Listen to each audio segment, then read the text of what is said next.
I've actually never been to a career fair. Like, so just all the jobs that I've done have just been straight up interviews, applications.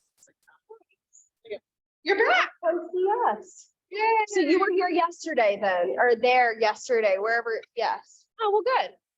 Are you gonna come tomorrow and hear her present and then you can see who did it better? No, I'm just kidding. It's like who wore it best. I know. Yeah, we're classified. So, quick 30-minute workshop. We've got Anna and Bobby from Enterprise Holdings. You might recognize their company if you've heard of Enterprise Rent-A-Car. That's them and more. So we're grateful to have you here today. We are recording, so we may have some going in. But with that, Anna, whenever you're ready, go for it. Awesome. Yes, Anna Taylor. I'm a talent acquisitions manager with Enterprise Holdings. So yes, Alamo National Enterprise Car Rental typically is what most people know us for. We have some other business lines and different divisions that we have within our organization, but happy to be here. We're going to talk about career fairs. So how to get the most out of the career fair, from the preparation to the execution to the follow-up after the fact. And I guess are you my, I get it. This is way fancier than I'm used to. All right, so we'll start with what is the career and internship fair goals that you have? So obviously attending career fairs really provides you the opportunity to network, grow your network, your professional network, if that's what you're looking to do. Maybe you're looking for that internship if you are a rising senior, or if you're getting close to graduation, you're looking for those full-time opportunities. You will have all of those organizations there and different employers that you can network with. So kind of going into the career fair, we'll talk a little bit about the preparation. What's the goal? What do you personally want to get out of it in order to really consider that you've had a success and you didn't just come and collect a lot of information or a lot of swag from the organizations or the companies, but that you really feel that you moved your potential career or your career forward. So in regards to preparing for the career, there are a couple of different ways. I didn't put it on here, but Handshake, are we familiar with Handshake? Yes, most of the employers are going to be on there that have registered for the career fair. If not, obviously the Career Center website here at UNR will give you access to those employers. Please use that to do some research prior to the fair. There are dozens of employers. How many are coming this year? 101. So we have over 100 coming. So I know it can be overwhelming. I remember when I was there, it was overwhelming. Where do I start? What do I need to do? So really doing your research prior will help you narrow down what are the 10 to 15 employers based on the time restrictions that you have. That you really want to target to get the most out of it. What are you looking for? On Handshake for sure, and I believe on their website they're going to have, are they hiring for full-time opportunities? Do they have those internships? Is it seasonal or temp work that you're looking for? On-campus jobs, they will have all of that listed there on those websites.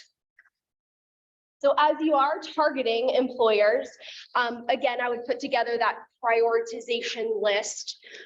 When you put that list together, what's important to you in a job? Maybe it aligns with your major. Maybe it aligns with, as we were talking about, the environment, the team dynamic that you want to work in. Some individuals thrive in larger team settings. Some want more of that one-on-one interaction. Maybe it's what are your responsibilities or tasks that you're going to be given day to day. And so some of those questions that you think through, that will help you really target that list of employers. If you do find one that you're interested in and you know that's one of the top 10 or top 15, however many employers that you're going to go to, in addition to having your resume, maybe create that cover letter specifically for that recruiter for that company that you're going to be meeting with. Yes, I should go back. Let me mention one more thing on the targeted employers. If you have enough time, maybe you were able to get to all of the tables that you were really interested in and that you had already done your research on, and you have some extra time, stop by some other ones. You would be surprised. There are recruiters that'll kind of pull you in, or maybe that you connect with. Go ahead and stop by and see them. So as you're preparing, make sure you have a few more resumes maybe than you anticipate tables that you're stopping at throughout the fair. So in regards to fair etiquette, I always tend to say conservative, but that can mean very broad. Just make sure you look neat, kind of put together, clean, wear a smile. It doesn't necessarily have to be a suit. I know in the past, even for me as a recruiter, we were always in suits going to the fair, and it was very almost stiff feeling. Now, just overall, that professional attire has shifted a little bit. So when you're at the fair, don't feel obligated to wear a suit, just something that you're comfortable in. When you look good, you'll feel comfortable in it. You feel more confident when you're approaching those employers. If you are in the space where you are looking for that job, sometimes, like in the case with Enterprise Holdings, that recruiter that you meet at the fair is probably your first contact into that organization. I do the first interviews for all of our positions. And so that's kind of your first impression with a lot of these organizations. So be sure to present well. The bottom little note, if you're feeling intimidated, stand back, watch. I know I would do that. Sometimes I do that with other companies. I'll see, well, what are they doing if they have a line of a lot of students? Do they have, nice brochures? Maybe we need to update our brochures or the swag, or what are they doing or saying that maybe entices those students to come in? So it is okay to stand back and watch what other students are doing before you're approaching that table, because we want you to make sure that you are confident when you're doing that. So that leads me to the preparation of the elevator speech. Everyone heard about elevator speeches or pitches? Yes. So a little bit of bullet points about who that is. That's who you are. I think at a very minimum, I want to know your name. I want to know your classification. I want to know your major. I think those are 3 things that really are a must. Outside of that, what are you looking for? Are you looking for that full-time opportunity, that internship again? Maybe you are just looking to grow your professional network and making connections because you are a freshman or a sophomore and you're still a couple of years away from those internships or from graduation. So just preface that somewhere within that elevator pitch. What have you done? If you want to go very lengthy into it, if you specifically know that I'm interested in a specific job that company has based on your research, say this is exactly what I'm looking for. I'm looking for that customer service and sales role. These are some of the jobs that I've had in the past that I think would parallel with that. So you can really, really get specific based on your interest level with each given organization. But this will make you really an excellent candidate, regardless if it's for networking or a job opportunity. So practice makes perfect. I always use a mirror.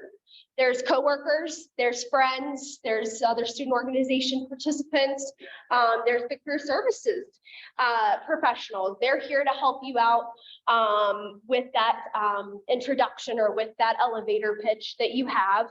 If you don't quite know where you're trying to go with that, again, they're a great resource to use. I think practicing the handshake, family member, friend, if you're not comfortable yet with the handshake, that's okay. Fist dab, some kind of, wave, hi, nice to meet you. We as recruiters are going to be very cognizant of what that approach is from the student for us, whether it's just, the handshake, the wave, the fist, whatever you want to do. I think at one point we were doing elbows, but whatever you feel confident with in that approach to that employer. Back to the career professionals. So not only are they going to help with the elevator pitch, they're going to help you maybe find those targeted employers or those targeted companies. That way you're not, I wouldn't say wasting your time, but that you're making a very thoughtful approach in regards to the companies that potentially will benefit you in your future career. They typically are going to know the jobs or the internships that they're posted. They a lot of the times can walk you through what the qualifications might look like, or what some of the competencies are in the given positions that the employers do have posted through Handshake on their site. So during the fair, follow the game plan. We didn't do all the preparation just for I would say go rogue, right? But really this is to keep you on track. That preparation going in, they have the nice map for you. It shows exactly where the table numbers are, where the employers are.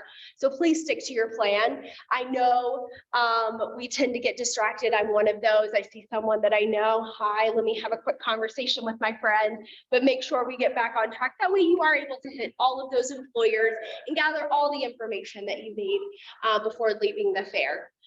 We touched on this a little bit earlier, but if you don't feel comfortable engaging in a table, go to the next employer. Come back. If there's a long line at one employer or one company's table that you're interested in, go to the next. Make sure that you circle back. I think this goes without saying, but focus on the actual materials that they have, whether those are handouts that have the different job opportunities, whether they're brochures that are really fancy, whether it's just business cards.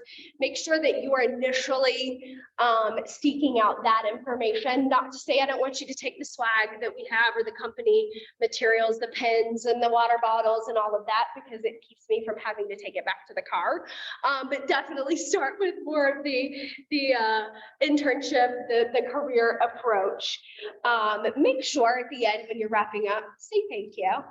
You know, we as employers are coming out. We want to obviously share all the great things about our organizations, if I can talk, but we love to interact with you. We love to hear about you. So make sure if they don't initially hand you a business card, ask for their business card. Ask them to provide you with the materials or the job openings that they may have, even if you already know what they do have open.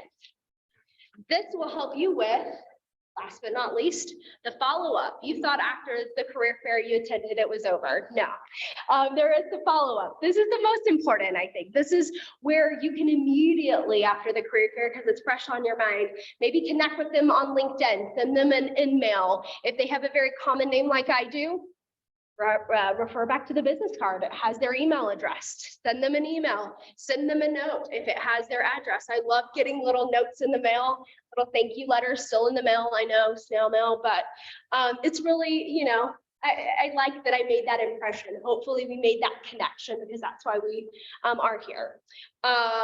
Make sure to note a couple of things that maybe you learned, a couple of takeaways from the conversation you had.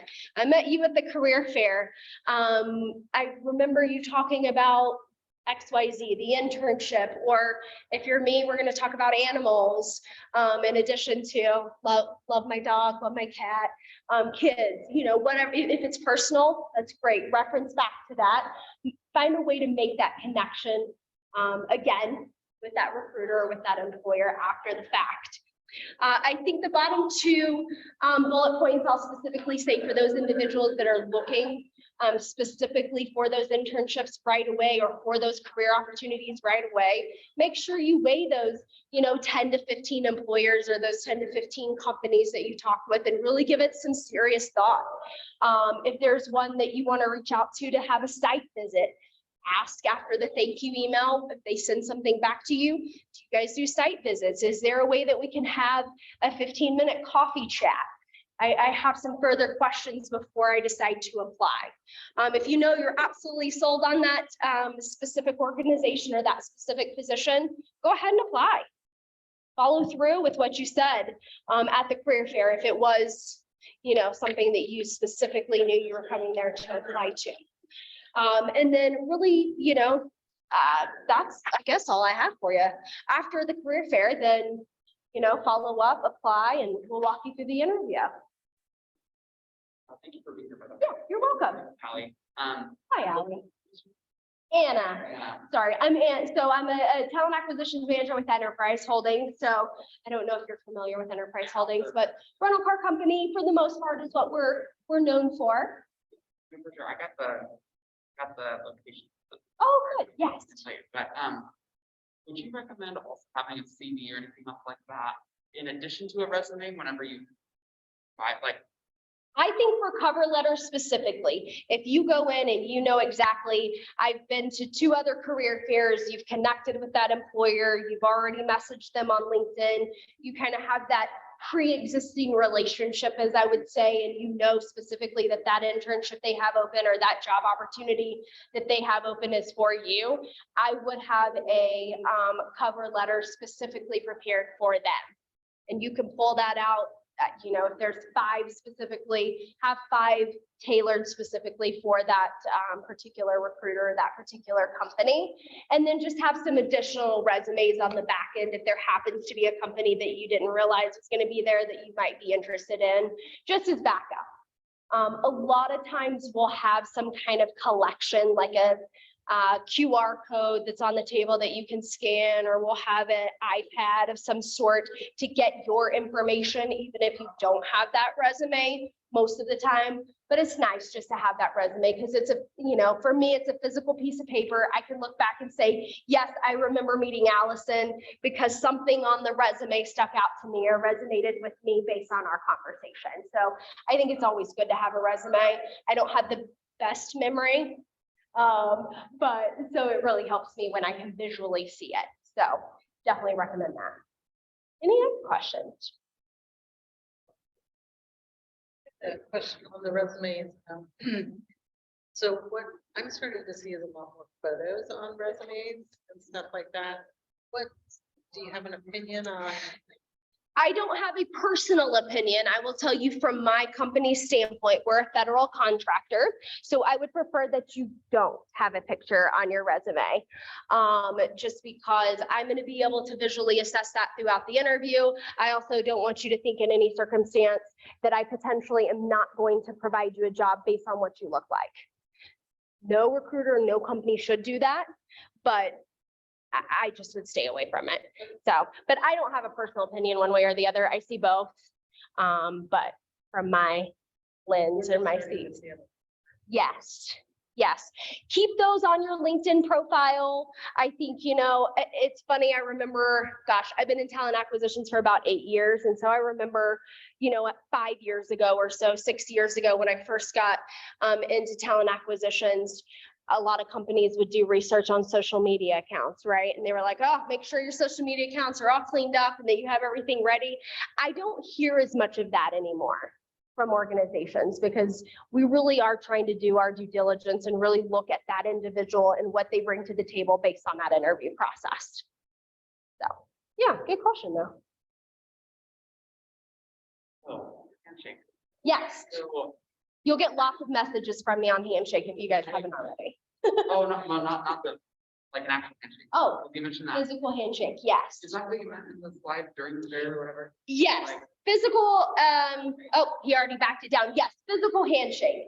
So, again, I know everyone was, you know, Like I know, physical handshake. For me, I don't know. We've transitioned a little bit as a society that formal handshake, we don't necessarily have to show that I'm starting that conversation with you. So that's why I said, you know, fist bump, elbow, a wave, yeah, whatever I'm you're okay with comfortable with. but I don't know if there's like I know like man often have there's like an emphasis on oh, that's a good handshake. Like a, Put it here, Yeah. I don't really want to do that, but I don't know. There's like a gender. You know, I don't, there could be. What I will say is, you know, I would say just a nice normal handshake. I think there's always people that try to over compensate with the handshake and they really go in for it, right? And then they're squeezing your hand and I'm like, oh my gosh, I'm in so much pain. I can't even think about what I'm going to tell you, right? Or it's very dainty.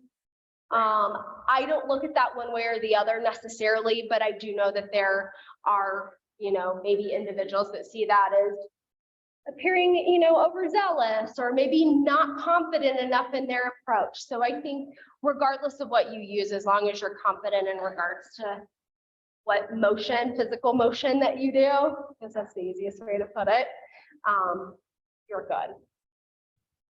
You're welcome. Any other questions? Go for it. Do you mind sharing your email address? Sure. I have business cards too that I will grab. I will give y'all all business cards. I don't mind.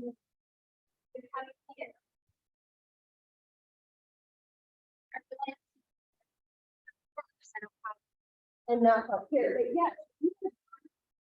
You know, after stuff that you think of, if you're anything like me, I'm like, oh gosh, I thought about something after I walked away, which brings me back to the career fair. It's okay to circle back around and go, gosh, you said this and now I'm putting 2 and 2 together. Can you tell me more about that? It's okay to go back to that table or back to that employer and re-engage. But yes, this will have my email address on it, my phone number, our careers website. But yes, feel free to reach out if y'all have any questions. I'll be happy to help with whatever. Anything else? No, y'all are easy. Hopefully y'all found some benefit in this and you will come and see us next Thursday. We're here from what, 1 to 5?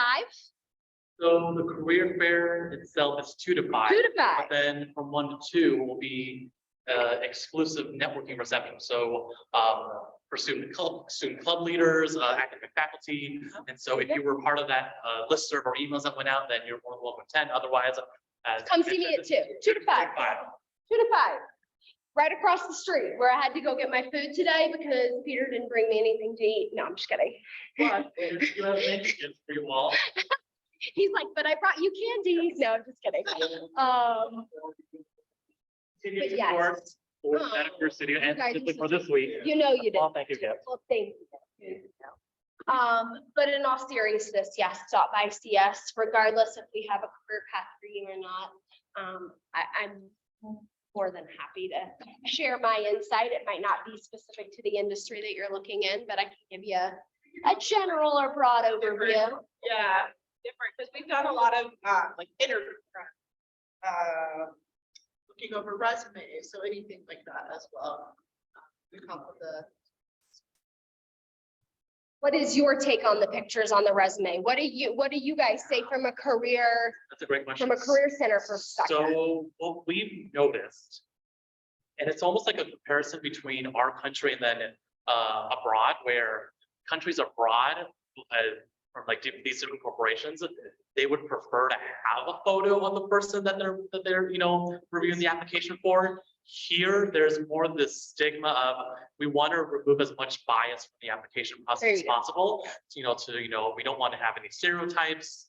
This is what we heard from other employers, not all employers, but some employers are like, nope, we don't really want to see the photo. As Anna mentioned, if you have a LinkedIn profile, it's optional to have it on your resume, but it doesn't hurt to have it because it also shows the employer, hey, you are actively engaged on the platform. You do want to connect with us, and so for us. Don't put the profile photo because it's going to free more space to add more of the relevant information that's going to get their folks' attention. You do make a good point, though. We do see that more in the resumes abroad.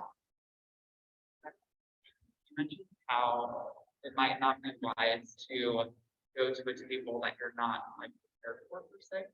Like if I'm in a situation where I see a company, whether or not I knew they existed or organization, but I just kind of approach them and see what they're getting, like, why would you say it'd be better? I mean, obviously you want to prepare for it, but Sure. I mean, in that elevator pitch, right? Like, not only talking about myself, but any way I can like insert, like, noticing the values of that company and how I can, but there is a moment where I'm not prepared for certain places and I see someone, I'm like, oh, actually, I'd love to talk to them. Based on the information. So you're talking about based on, I maybe didn't do the research on what positions they have open, what's the company about. I think that's okay to go up, but I would be, I would fully disclose that. Hi, my name is Anna. I'm a junior. I'm a finance major. I don't know a whole lot about your company. I must have missed it when I was looking through Handshake, but I've noticed a lot of students coming by here, or I noticed that you find something on their table that maybe gives away what industry they're part of. I really saw how you were interacting with other students, and I just wanted to learn more about your company, or I wanted to learn more about what opportunities you may have and how that would be relevant to me as a finance major. And then then they can kind of go from there. So the preparedness pieces, I'm speaking more to you're just walking by tables and you're like, well, let me just see if somebody will pull me in. And, I don't necessarily want to engage directly. That was more of the preparedness piece. It's okay not to know about every organization there. I mean, 101 of them, it's probably going to be very hard to do research on 101 organizations. I know they have it kind of filtered through certain industries. So that might be a good starting point, is looking on their website or on Handshake in regards to what is that company identify with in regards to the industry that they're part of, or maybe what majors are they looking for specifically. So that will help narrow your search a little bit to start with. But yeah, it's okay to approach and say, I don't know a lot about your organization or about what opportunities. I don't know that I would go to the table and go, so who are you? What do you do? And that's the introduction that you provide. You're welcome. Anything else? Cool. All right, well, great. Hopefully y'all found some value and some takeaways, little nuggets. And then we'll see y'all next Thursday, if not, or come back tomorrow at 12:15 in, At the Career Studio, we'll be doing the same presentation. I'm like, which direction is it? The Career Studio, that way, at So Bobby will be 12:15. joining us tomorrow afternoon at 12:15. Yes, For the presentation. Bobby will be If doing you this. have more additional questions that you think of Yeah. between now and then. Tell your friends, student organizations, family. Come see her. No. All right. Well, thank you guys. You're welcome. Thank y'all very much. It was nice to meet y'all.